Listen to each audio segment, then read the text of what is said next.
Hello everyone, welcome to S biology classes. आज का जो हम लोग का चैप्टर है जीव जगत, उसके हम लोग एमसीक्यू करने वाले हैं। तो अगर आपने अभी तक मेरे चैनल को सब्सक्राइब नहीं किया, चैनल को सब्सक्राइब करें, बेल आइकन को प्रेस करना बिल्कुल भी ना भूलें। पीडीएफ लिंक के लिए टेलीग्राम को ज्वाइन करें, इंस्टाग्राम पर भी आप हमें फॉलो कर सकते हैं। और आपको टॉपिक वाइज क्लासेस जो है वो आपको चैनल पर मिल जाएंगी। प्ले लिस्ट बनी 10th और 12th के नाम से, पर उसमें जो चैप्टर है वो आपके कम्पिटेटिव एग्जाम जो बायोलॉजी है वहाँ तक के आपकी कवर है। ठीक, उस लेवल तक क्लासें आपकी कराई गई हैं, जो कंटेंट है उस लेवल का दिया गया है। तो आइए क्वेश्चन को करते हैं। ठीक है, क्वेश्चन को करते हैं। निम्न में से कौन सा मत केवल जीवित जीवों का अवलक्षणी गुण है? ठीक है, तो जीवित जीवों का जो अवलक्षणी गुण होता है वह वातावरण व उनकी स्मृति में होने वाली घटनाओं का बोध कराना होता है। ठीक है, अगला क्वेश्चन है सजीव जीवों का निर्जीव वस्तुओं पर। ठीक है, सजीव जीवों का निर्जीव वस्तुओं में निरपवाद रूप में उनकी किस क्षमता के आधार पर अलग पहचाना जा सकता है? ठीक, तो स्पर्श के लिए संवेदनशील होना चाहिए।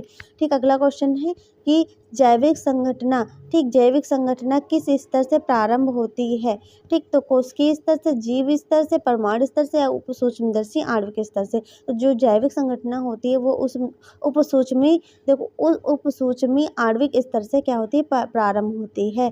ठीक, अब अगला टॉपिक है जीव जगत में विविधता। ठीक है, जीव जगत में विविधता, इससे देखिए क्वेश्चन क्या बना है, एक्स। ठीक, एक्स और वाई द्विनाम पद्धति के घटक हैं, ये मान लेते हैं। यह नामकरण प्रणाली जेड द्वारा प्रस्तावित की गई है। ठीक है, इन्होंने पूछा क्या है, एक्स और वाई मान लेते हैं किसी भी जीव का नाम है, और एक्स वंश का नाम है, वाई क्या है उसकी स्पीसीज का नाम है। ठीक है, और जेड जो है जिन वैज्ञानिक ने द्विनाम पद्धति की खोज की है उसका नाम है। ठीक है, तो आपको पता है क्या कि वंश का नाम, देखिए वंश का नाम सबसे पहले होता है, फिर क्या होता है जाति का नाम होता है, फिर क्या होता है कि जो मतलब द्विनाम पद्धति के जनक होते हैं उनका नाम होता है। ठीक है, तो देखिए एक्स वंश का नाम मान लेते हैं। अब हमें पता है क्या है, वंश का नाम जो है कैपिटल लेटर में लिखा जाता है। जाति का नाम जो होता है, पहला अक्षर जो होता है वो कैसा होता है, स्मॉल लेटर में होता है। वंश का जो पहला अक्षर होता है वो कैसा होता है, कैपिटल लेटर में होता है। और फिर क्या होता है, जेड होता है। जैसे कैरोलस लिनियस ने द्विनाम पद्धति की जो है खोज की थी। ठीक है, तो यहाँ पर हम लोग लिखेंगे वंश का नाम हम लोग समझ लेते हैं मैंगीफेरा हो गया। ठीक है, मैंगीफेरा में जब हम लिखेंगे तो एम को बनाएंगे कैपिटल में। ठीक है, मैंगीफेरा में एम को बनाएंगे हम लोग कैपिटल लेटर में। और जब जाति लिखेंगे इसकी तो क्या होती है, इंडिका, तो इंडिका को हम लोग लिखेंगे स्मॉल लेटर में। और जेड जो है कैरोलस लिनियस ने इनकी खोज की थी, तो पहला ऑप्शन यहाँ पर सही है। अगला क्वेश्चन देखिए क्या बनता है। अगला क्वेश्चन है कि आम का कैरोलस लिनियस द्वारा सर्वप्रथम व्यक्त किया गया सही लिखित नाम का चयन कीजिए। ठीक है, तो मतलब आम को सबसे पहले किसने लिखा था? ठीक है, आम को सबसे पहले किसने लिखा था, तो ये बताना है किसने लिखा था। ठीक है, तो और किसने लिखा था और मतलब सही नाम क्या है इसका? तो आपको पता है कि आम का सबसे पहले नाम जो दिया था वो कैरोलस लिनियस ने दिया था। ये देखो आपको क्वेश्चन में मिल जाएगा। और दूसरी बात देखिए, आपको क्या पता है कि वंश का नाम कैपिटल लेटर में हमेशा होता है, और जाति का नाम किस में होता है, स्मॉल लेटर में होता है। और उसके बाद जो है कि उसके बाद जो होता है, जो उनके जनक होते हैं उनका नाम होता है। ठीक, जो जनक होते हैं उनका नाम होता है। देखिए पहला ऑप्शन देखिए दोनों क्या है, कैपिटल लेटर से शुरुआत अक्षरों की हुई है, तो यहाँ पर ये गलत होगा। ठीक, यहाँ पर क्या होगा, ये गलत होगा। ठीक, अगला है मैंगीफेरा इंडिका कॉर्लिनियस, इसमें डॉट करके लिखा हुआ है तो ये भी सही नहीं माना जाएगा। ठीक, थर्ड जो ऑप्शन है मैंगीफेरा इंडिका लिनियस, ये सही माना जाएगा इनका आंसर। ठीक है, अगला क्वेश्चन देखते हैं।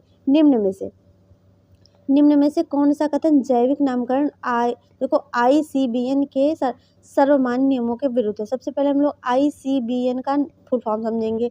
तो ICBN का फुल फॉर्म होता है international code of botanical nomenclature. ठीक है, इसका फुल फॉर्म होता है। ठीक है, तो इसके देखो जो है नियमों का संग्रह किया जाता है। इसमें क्या होता है, नोमेनक्लेचर के जो नियम होते हैं उनका क्या होता है, संग्रह किया जाता है। उसी के आधार पर क्या होता है, जीव का नाम रखा जाता है। ठीक है, जीव का नाम क्या होता है, रखा जाता है। ठीक है, तो देखिए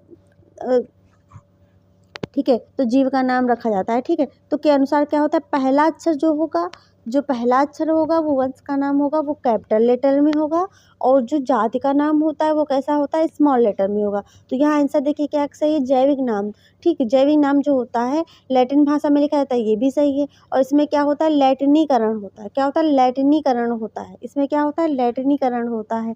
यानी कि पहला वंश का नाम कैपिटल लेटर में होता है और जाति का नाम किस में होता है, स्मॉल लेटर में होता है। ये उड़ीसा नीट 2019 में आया हुआ प्रश्न है। ठीक है, अब क्वेश्चन नंबर 7 देखते हैं क्या कह रहा है। तो देखिए, नामकरण कुछ सार्वभौमिक नियमों से संचालित है, निम्न में से कौन सा एक नामकरण के नियमों के विपरीत है। ठीक है, इसमें विपरीत पूछा गया है। ठीक है, तो विपरीत पूछा गया, तो आपको पता है कि जैविक नाम की उत्पत्ति जो हुई है वो कहाँ से हुई है, लैटिन भाषा से हुई है। वो कहाँ से हुई है, लैटिन भाषा से हुई है। ठीक है, और इसी वजह से इसको लैटिनाइज्ड किया जाता है। ठीक, इसी वजह से इसको क्या कहता है, लैटिनाइज्ड किया जाता है। ठीक है, और क्योंकि लैटिन भाषा एक क्या है, मातृभाषा है। लैटिन भाषा ये खुद में क्या है, एक मातृभाषा है, इसीलिए समय बीतने के साथ इनके फॉर्म या वर्तनी बदली नहीं जाती है। ठीक, इनकी जो मतलब जो जैसे लिखा है वो वैसे लिखा है, यानी कि उसकी फॉर्म और या वर्तनी आप समय समय पर चेंज मतलब करोगे। जैसा पहले से लिखा आया है वैसा ऐसे ही क्या होगा, बाद तक ये लिखा जाएगा। ठीक है, तो यानी कि जैविक नाम को ही किसी भी भाषा में लिख सकते हैं। आप जैविक नाम को किसी भी भाषा में लिख सकते हैं, जैसे आप हिंदी में भी लिख सकते हैं। जैसे कि मैंगीफेरा इंडिका है, तो मैंगीफेरा इंडिका को आप क्या करेंगे, हिंदी में लिख सकते हैं।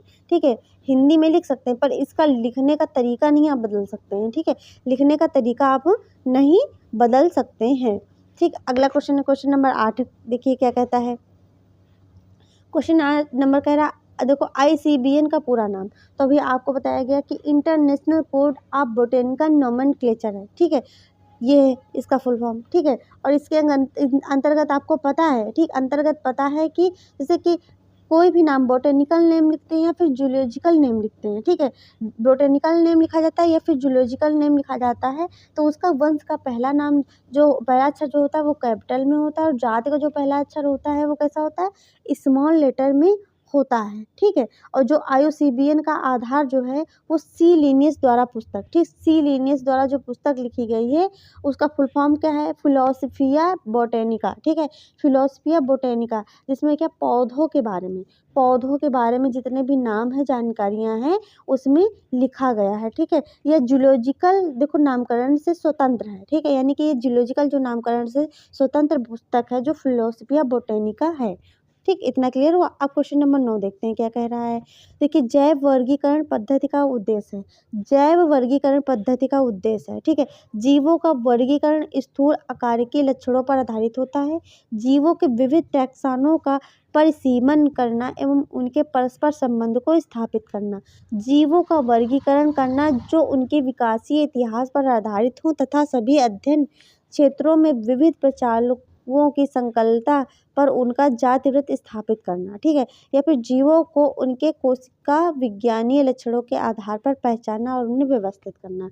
ठीक, तो आंसर यहाँ पे जो 9 का है वो सी सही है। ठीक है, सी सही है। अब इस आंसर को हम लोग समझते हैं डीपली, इस आंसर को हम लोग डीपली समझते हैं। देखिए, तो जैव वर्गीकरण विज्ञान का प्रमुख जो उद्देश्य है वो जातियों की नाम की पहचान करना है। ठीक है, जातियों की नाम की पहचान करना है। ठीक है, मतलब जाति है कौन सी, उसको हम लोग पहचानेंगे कैसे, कि मतलब ये मानव में आता है, ठीक, मैमेलिया में आता है या फिर एम्फीबियंस है। ठीक है, तो इसको पहचानने के लिए होता है। नामकरण एवं उनका जीवित जातियों के साथ संबंध स्थापित करेंगे कि यह जो है ये किस जाति के साथ संबंध कर, मतलब ये किसके पड़ोसी हैं, ये किसके पड़ोसी हैं, इसमें ये समझेंगे हम लोग। ठीक है, और उसके बाद क्या होता है, शब्दों में यह जीवों की विविधता का अध्ययन करेंगे। ठीक है, और उन शब्दों में क्या करेंगे, जीवों की विविधता के, उसमें कौन कौन सी वैरायटी पाई जाती है, उनमें 2 पैर हैं, 4 पैर हैं, किस मौसम में रहेंगे। ठीक है, तो इसके बारे में हम लोग समझेंगे। जीवों के तुलनात्मक एवं विकासात्मक संबंधों पर आधारित होनी चाहिए। ठीक, ऑप्शन यहाँ पे सी सही है कि जीवों का वर्गीकरण जो उनके विकासीय इतिहास पर आधारित हो तथा सभी अध्ययन क्षेत्रों से विविध प्रचारकों की संकलता पर उनका जातिवृत्त स्थापित करना। ठीक है, इसको हम लोगों ने समझ लिया क्वेश्चन को। अब अगला क्वेश्चन है जेनेरा। ठीक है, अगला क्वेश्चन है जेनेरा प्लांटेरम नामक पुस्तक किसने लिखी थी। जेनेरा प्लांटेरम नामक पुस्तक किसने लिखी थी। ठीक, तो एलंगर तथा देखो प्लांटन ने, बेंथम तथा हुकर ने, बेसी तथा हचिंसन ने। ठीक, तो जेनेरा प्लांटेरम जो पुस्तक थी वो देखिए जोसेफ डाल्टन हुकर ने जेनेरा प्लांटेरम नामक पुस्तक लिखी थी। किसने लिखी थी, देखो जोसेफ डाल्टन हुकर ने। ठीक है, तो यहाँ पे बेंथम तथा हुकर, ठीक है, ये नाम सही है। ठीक, और जोसेफ डाल्टन हुकर भी पूछा जाए तो ये नाम भी आपका सही है। ठीक, इन्होंने जेनेरा प्लांटेरम जो है वो पुस्तक लिखी थी, और इन्होंने इस पुस्तक में लिखा क्या था, इन्होंने पुस्तक में लिखा था कि आवृत बीजी बीजियों के वर्गीकरण की प्राकृतिक पद्धति पर यह पुस्तक जो थी वह आधारित थी। ठीक है, आधारित है। ठीक है, ये भी समझ सकते हैं, थी ये भी कह सकते हैं। ठीक है, तो किस पर आधारित है, तो आवृत बीजियों के वर्गीकरण की प्राकृतिक पद्धति पर आधारित है। और लिखी किसने थी, बेंथम तथा हुकर या जोसेफ। देखो जोसेफ, बेंथम तथा डाल्टन हुकर, ठीक ऐसे लिखा जाता है, तो बेंथम तथा हुकर भी इसको कह सकते हैं। अगला क्वेश्चन है, अगला क्वेश्चन क्या कह रहा है, लीनियस को किस लिए क्रेडिट मिला, लीनियस को किस लिए क्रेडिट मिला था तो इनको मिला था द्विनाम पद्धति के लिए। ठीक, इनको किसके लिए मिला था, द्विनाम पद्धति के लिए। अगला क्वेश्चन है, लीनियस ने नामकरण की एक पद्धति का विकास किया जिसे कहते हैं द्विनाम पद्धति। ठीक, जिसे क्या कहते हैं, द्विनाम पद्धति कहते हैं, यानी कि लीनियस द्वारा नामकरण की द्विनाम पद्धति देखो प्रतिपादित की गई थी। ठीक है, द्विनाम पद्धति कैरोलस लीनियस द्वारा दी गई थी, या ये भी कह सकते हैं। इनके अनुसार प्रत्येक जीव के नाम के दो भाग होने चाहिए। ठीक है, पहला वंश होना चाहिए, दूसरा स्पीसीज होना चाहिए। ठीक है, इसे स्पेसिफिक नाम भी कहते हैं, इसे जीव का स्पेसिफिक नाम भी कहते हैं। ठीक है, इतना क्लियर हुआ। अब अगला क्वेश्चन है, नई वर्ग की यानी कि न्यू सिस्टमेटिक शब्द का उपयोग सबसे पहले किसने किया था। ठीक, तो बेंथम हुकर ने किया था, लीनियस ने किया था, जुलेजियन हैक्सले ने किया था, या एपीडी कॉन्डले ने किया था, या एपीडी कॉन्डले ने किया था। तो देखिए, जो नई वर्ग की यानी कि न्यू सिस्टमेटिक शब्द विकास जुलोजियन हैक्सले ने कब किया था, तो 1940 में किया था। कब किया था, 1940 में किया था। जुलोजियन हैक्सले ने अगर सन पूछा जाए तो 1940 में दिया था, और इसे जैव वर्ग की भी कहा जाता है। अगर कहा जाए कि जैव वर्ग की क्या है, तो यही है। ठीक, इसे जैव वर्ग की भी कहा जाता है। इनमें परिस्थितिकी, ठीक, परिस्थितिकी, कारिक, जैव रसायन, कोशिका विज्ञान, आनुवंशिकी इत्यादि के सभी लक्षणों को क्या किया गया है, सम्मिलित किया गया है जुलोजियन हैक्सले। ठीक है, जुलोजियन हैक्सले ने जो ये वर्ग की दी है। ठीक, इसके अंतर्गत इन सभी चीज़ों को जो है वो सम्मिलित किया गया है। ठीक, अगला क्वेश्चन देखते हैं।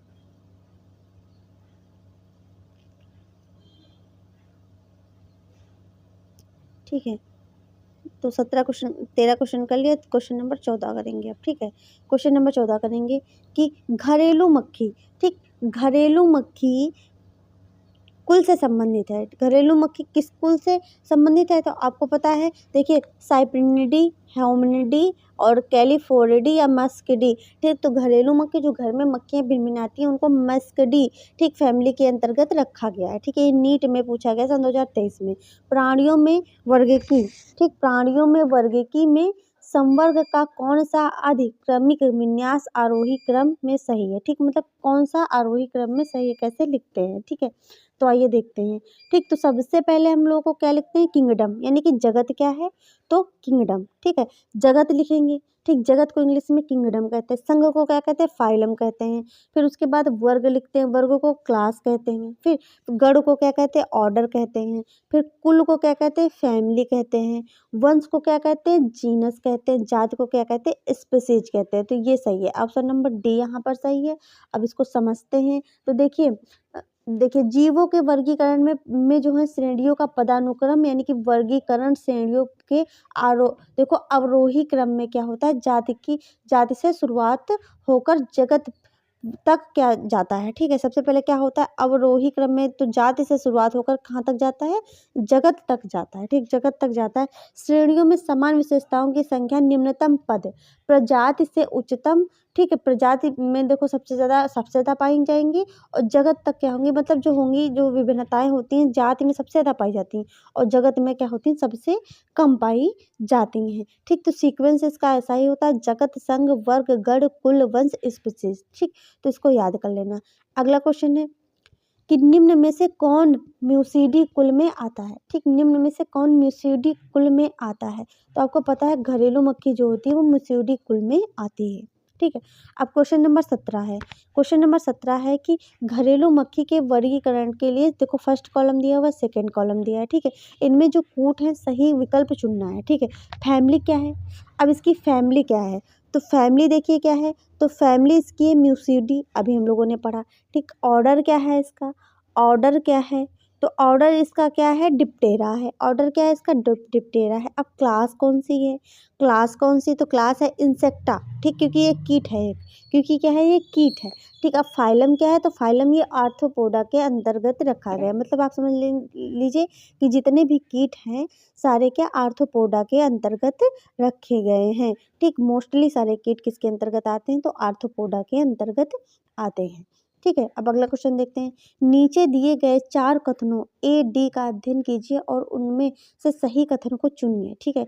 इसमें से सही कथन को चुनना है, ठीक है। तो देखिए जैव स्पीशीज की परिभाषा देखो अंस्टे मेयर ने दी थी। या प्रकाश काल का पौधों के जनन पर प्रभाव नहीं पड़ता है। या द्विनाम पद्धति तंत्र आर एच विटिकर ने दिया था। या एक कोश के जीवों में जनन और वृद्धि समानार्थक होते हैं, ठीक है। तो इसमें कथनों को चुनना है, कथनों को क्या करना है, चुनना है, ठीक है। तो देखिए ए सही है, ए सही है कि जैव स्पीशीज की परिघटना ऑस्टेन मेयर ने दी थी, ठीक है। उसके बाद डी सही है कि एक कोश के जीवों में जनन और वृद्धि समानार्थक होते हैं, ठीक है। तो ये सही है। तो देखिए अब इसको हम लोग डीपली समझते हैं। तो प्रकाश काल प्रभाव पौधे के पुष्पन और जनन को, ठीक है, पुष्पन और जनन को प्रभावित करता है, ये आपको पता है। द्विनाम पद्धति तंत्र किसने दिया था, कैरोलस लिनियस द्वारा प्रतिपादित किया गया था, ठीक है। ये नीट 2016 में पूछा गया क्वेश्चन है।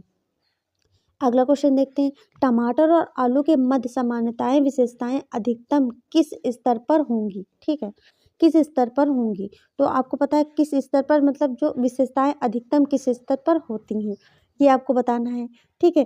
तो ये आपको बताना है। तो कुल जो फैमिली होती है, कुल जो फैमिली होती है उस स्तर पर क्या होंगे, यहाँ पर विशेषताएं आपको ज़्यादा देखने को मिलेंगी, ठीक है। यानी कि जैसे कि आलू होता है तो आलू का जो देखो बोटेनिकल नाम पूछा जाए वो क्या होता है, देखो सोलेनम ट्यूबरोसम, ठीक, सोलेनम ट्यूबरोसम होता है। टमाटर का अगर बोटेनिकल नेम पूछा जाए तो लाइकोपार्सिकम होता है, ठीक, लाइकोपार्सिकम एस्के, देखो एस्कुलेटम होता है, ठीक है। टमाटर का अगर पूछा जाए तो होता है आपका लाइकोपार्सिकम और एस्केलेटम आप लिख सकते हैं, ठीक है। और आलू का जो होता है वो होता है, तो वो होता है सोलेनम और ट्यूबेरोसम, ठीक, सोलेनम ट्यूबेरोसम होता है, ठीक है। तो दोनों कुल की जो फैमिलियाँ होती हैं वो दो सोलेनेसी के सदस्य हैं। आपको पता है दोनों किस में पाए जाते हैं, सोलेनेसी में पाए जाते हैं, जिन्हें सामान्यतः आलू कुल भी कहा जाता है, ठीक है। जिन्हें सामान्यतः क्या कहा जाता है, आलू कुल भी कहा जाता है। बहुत से पौधे जो इन कुल के सदस्य होते हैं वह फल और सब्जी आदि के क्या होते हैं, स्रोत होते हैं, ठीक है। अगला क्वेश्चन है कि निम्नलिखित में से किस एक जीव का सही वैज्ञानिक नाम जो नामकरण के अंतर्राष्ट्रीय नियमों के अनुसार सही दिया गया है, ठीक है, तथा जिसका सही वर्णन भी किया गया है, ठीक। तो देखिए यहाँ पे क्या लिखा हुआ है, पहला ऑप्शन मुस्का डोमेस्टिका, ठीक है, पहला ऑप्शन क्या लिखा है, मुस्का डोमेस्टिका लिखा हुआ है, ठीक है। तो यानी कि घरेलू छिपकली, तो ये तो नहीं है भैया, ये तो नहीं है। प्लाज्मोडियम फैल्सिपेरम, यानी कि ये प्रोटोजोअन रोगजनक है और जिसे सर्वाधिक गंभीर प्रकार के मलेरिया होती है, ये बात सही है, ठीक है। फेलिस टाइगर यानी कि भारतीय बाघ गिर जंगलों से भली भांत सुरक्षित हैं, ठीक, तो ये बात भी गलत है। ई कोली पूरा नाम इंटरमीबा कोली, ठीक, मानव देखो अंतड़ियों में सामान्यतः पाए जाने वाला जीवाणु, ठीक है, तो ये बात भी गलत है, ये बात भी गलत है। यहाँ पे ये ऑप्शन गलत है, यहाँ पे बी ऑप्शन सही दिया हुआ है, ठीक है। देखो प्लाज्मोडियम फैल्सीफेरा जो होता है एक परजीवी प्रोटोजोअन है, ये आपको पता है, सही है, ठीक। यह प्लाज्मोडियम की एक जाति है, ठीक, यह प्लाज्मोडियम की एक जाति है जिसके कारण मानव में मलेरिया होता है, जिसका जीवन चक्र होता है 2 पदों पर आधारित होता है, एक मानव और दूसरा मच्छर, ठीक है। 2 लोगों पर क्या होता है, ये पूर्ण होता है इसका जीवन चक्र। अगला क्वेश्चन है, निम्नलिखित में से कौन सा एक प्राणी अपनी विशिष्ट नाम से दी गई वर्गीकरण श्रेणी से सही मिलाया गया है, ठीक है। तो बाघ जो होता है टाइग्रिस जो एक स्पीसीज है, सही है, ठीक। कटल फिश मोलस्का जो एक क्लास है, गलत है। मानव प्राइमेट जो एक फैमिली है, गलत है। घरेलू मक्खी मस्का जो एक ऑर्डर है, ये भी गलत है। तो यहाँ ऑप्शन जो है ए सही है, ठीक, ऑप्शन क्या है, ए सही है, यानी कि देखो ए सही है, ठीक है। अब अगला क्वेश्चन देखते हैं, स्पीशीज को किस रूप में माना जाता है, स्पीशीज को किस रूप में माना जाता है, वर्गीकरण की वास्तविक आधारभूत इकाई पर, या वर्गीकरण निम्नतम इकाई पर, या मानव मस्तिष्क की कृत्रिम परिकल्पना जिसे परिशुद्ध रूप में परिभाषित नहीं किया जा सकता है, ठीक। वर्गीकरण विदों द्वारा अधिकल्पित वास्तविक वर्गीकरण इकाइयाँ, ठीक है, ठीक। तो इसका अब हमें सही ऑप्शन जो है वो बताना है। सही ऑप्शन जो बताना है 22 का, तो सही ऑप्शन क्या है, ए, वर्गीकरण की वास्तविक आधारभूत इकाई। ठीक है, देखो जाति जीवों की देखो जनसंख्या या प्राकृतिक जनसंख्या का समूह है। ठीक है, जो कि आनुवंशिक तौर पर विभेदित तथा प्रजनन के तौर पर पृथककृत तथा आवश्यक आकार की जो होती है मार्फोलॉजी जो होती है उसके जो देखो ट्रेट्स होते हैं, जो गुण होते हैं वो समान होते हैं। ठीक है, और जाति की जो आनुवंशिक तौर पर घनिष्ठ तंत्र होता है, क्योंकि जो इसके सदस्य होते हैं वह अन्य जीवों के सदस्यों से जो होते हैं वो प्रजनन नहीं कर पाते हैं। ठीक, तो ऑप्शन नंबर यहाँ पे ए सही है। अगला क्वेश्चन देखते हैं, क्वेश्चन नंबर 23 क्या, निम्न में से कौन सा जीनस की तुलना में कम सामान्य लक्षण रखता है, कम सामान्य लक्षण रखता है। ठीक, तो यहाँ पे पूछा गया कम सामान्य लक्षण कौन रखता है। ठीक, तो आपको पता है, ठीक, तो जाति होती है या फिर संघ होता है, फिर वर्ग होता है या फिर कुल होता है। ठीक है, तो आपको पता है क्या जात होती है। अब इसको समझते हैं। देखो टैक्सोनॉमिक जो होता है, पदानुक्रम जो होता है वो क्या होता है, एक जीव के वर्गीकरण के दौरान। ठीक है, जब एक जीव का वर्गीकरण करते हैं तो उसके दौरान जो होती है श्रेणियों की व्यवस्था का क्रम घटते क्रम यानी कि डिसेंडिंग जो होता है, ठीक, डिसेंडिंग में होता है। ठीक है, यानी कि घटते क्रम में होता है। इसमें 7 अविकल्प, ठीक है, 7 अविकल्प श्रेणियाँ होती हैं, जैसे जगत होता है। ठीक है, जगत होता है, भाग होता है, वर्ग होता है, गण होता है, कुल होता है, वंश होता है और जाति होती है, जैसा कि हम लोगों ने पहले आंसर में देखा है। ठीक है, जाति जो होती है वो सबसे निम्नतम श्रेणी होती है और जगत जो होता है वो सबसे उच्चतम श्रेणी होती है। ठीक, अगर पूछा जाए सबसे छोटी इकाई क्या होती है, वो जाति होती है, सबसे बड़ी इकाई क्या होता है, वो जगत होता है। ठीक है, जगत होता है। ठीक है, और अब देखो उसमें क्या होता है, दोनों में समान लक्षण सर्वाधिक होते हैं। जैसे जैसे श्रेणी आगे बढ़ती है वैसे वैसे समान लक्षण भी क्या होते हैं, कम होते जाते हैं, यानी कि विभिन्नताएं बढ़ती हो जाती हैं, समानताएं घटती जाती हैं। जाति किसी भी जीव को सबसे छोटे समूह होता है। ठीक है, जाति क्या होता है, कोई भी जीव होगा उसका सबसे छोटा समूह होता है। हाँ, सबसे छोटा समूह होता है जिसे साधारण विधि द्वारा एक समूह के रूप में जाना जा सकता है, जो कि अन्य समूहों से क्या होता है, स्थिरता तथा दृढ़ता में क्या होता है, भिन्न होता है, क्योंकि उनके लक्षण में कम समानता यहाँ जाति में देखने को मिलती है। ठीक, अगला क्वेश्चन देखते हैं कि टैक्सॉन किस इकाई है। ठीक, जो टैक्सॉन होता है वो किसकी इकाई होता है, गण की, वर्ग की जात की, जीनस की। ठीक, तो किसकी इकाई होती है, तो वर्ग की इकाई अगर पूछा जाए तो कौन होती है, टैक्सॉन होती है। कौन होती है, तो टैक्सॉन होती है वर्ग की इकाई। ठीक, वर्गीकी की इकाई होती है टैक्सॉन। ठीक, वर्गीकी की इकाई होती है टैक्सॉन, याद कर लेना। देखिए टैक्सॉन जो होता है वो वर्गीकी की जो होता है वो इकाई होती है, और जगत, वर्ग, गण, कुल, वंश या जाति हो सकता है। ठीक, या किसी भी स्तर पर प्राणियों का क्या होता है, समूह हो सकता है। प्रत्येक संवर्ग को पुनः मध्यवर्ती संवर्ग जैसे कि सब किंगडम, ठीक, सब किंगडम या सब डिवीजन, सुपर क्लास, सब जीनस और सब स्पीसीज इत्यादि में विभाजित किया जा सकता है। ठीक, किया जा सकता है। अब क्वेश्चन नंबर 25 देखेंगे, टैक्सोनॉमिक श्रेणी का क्रम क्या होता है। टैक्सोनॉमिक श्रेणी का क्रम क्या होता है, देखो प्रभाव, वर्ग, गण, कुल, ट्राइब्स, वंश, जाति। ठीक, यही होता है जो क्रम। अगला क्वेश्चन है, परिभाषिक शब्द संघ यानी कि फाइलम किसने दिया था, तो हैक्सले ने दिया था। किसने दिया था, हैक्सले ने दिया था। पौधों या जंतुओं के समूह जो समान लक्षण वाले किसी रैंक के होते हैं उसे क्या कहते हैं, किसी रैंक के होते हैं उसे क्या कहा जाता है। ठीक, उसे क्या कहा जाता है। क्वेश्चन नंबर 27 तो देखते हैं, जाति, वंश, गण, टैक्सॉन क्या कहा जाता है, तो उसे देखिए टैक्सॉन कहा जाता है। क्या कहा जाता है, टैक्सॉन कहा जाता है। ठीक, टैक्सॉन कहा जाता है। और जीवों के स्तर को प्रदर्शित करना लैटिन, देखो टैक्सॉन एवं जीवित जीवों का क्या होता है, वास्तविक समूह होता है। एक टैक्सॉन है। ठीक, एक टैक्सॉन है। ठीक, तो किसी भी रैंक के टैक्सॉन के समूह का, ठीक है, किसी भी रैंक के टैक्सॉन के समूह का है। ठीक है, ये 1992-1990 में क्वेश्चन आया हुआ है। टैक्सोनॉमी या वर्गीकरण की आधारभूत इकाई या सबसे छोटी इकाई होती है, अभी हम लोगों ने बात की थी जाति। ठीक, सबसे बड़ी पूछा जाए तो जगत। जाति की स्थिर अवधारणा को प्रस्तुत किया था, तो जाति की स्थिर अवधारणा को किसने प्रस्तुत किया था, तो लीनियस ने प्रस्तुत किया था। यहाँ हम लोगों ने अपने 30 क्वेश्चन जो है वो कवर कर लिए हैं। ये चैप्टर आपका जो फिनिश हो गया है। अब अगला क्वेश्चन हम लोग अगला क्लास में करेंगे, जीव जगत का वर्गीकरण। अगर आपको क्लास अच्छी लगी चैनल को लाइक, शेयर एंड सब्सक्राइब करें। Thanks for watching.